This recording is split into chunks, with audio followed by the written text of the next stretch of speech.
belajar setik-etik saetik kurang teh pasrah ka Gusti Allah, makin hari makin pasrah, makin hari makin pasrah. Nikmatna ibadah teh ku pasrah. Ginahin lamun urang geus bisa pasrah ka Gusti Allah. Engke ge urang lamun berusaha mungkin seminggu, mungkin sebulan datang. Engke datang da biasana di jero salat. Kehambaan urang ka Gusti Allah teh engke datang di jero salat rata-rata 99,9 ke datang dina salat.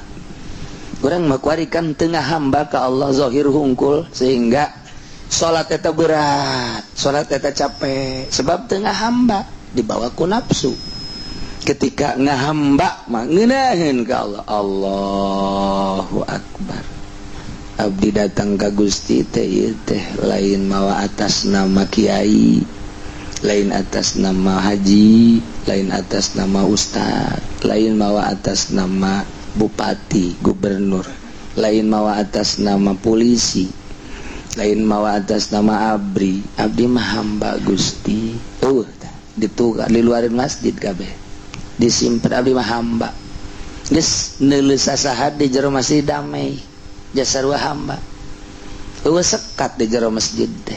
Moal nyarekan ka jelema teh jasarua hamba. Tapi lamun urang mah mawa kemuliaan ka masjid, asa aing kiai. Begitu imam lain deui. Hoi, saya teh nu imaman. Ditolol meureun. Eta kan mimbar nu aing. Kunaon di sliding tackle Gus? Emang sirkuit. Nah iya, aing mah ngamamu aing mah kasih ya. Udah kamari jadi imam bego meureunana. Teu nyawan aing kiai meureunana. Pan aing kiai di dieu teh, aing mama, aing abuya. Teu aing mah teu sanggup ngaimamang kasih hina awak aing. Ka masjid dibabawa kos kitu. Moal rapi. Moal rapi atuh kajian ku kumaha.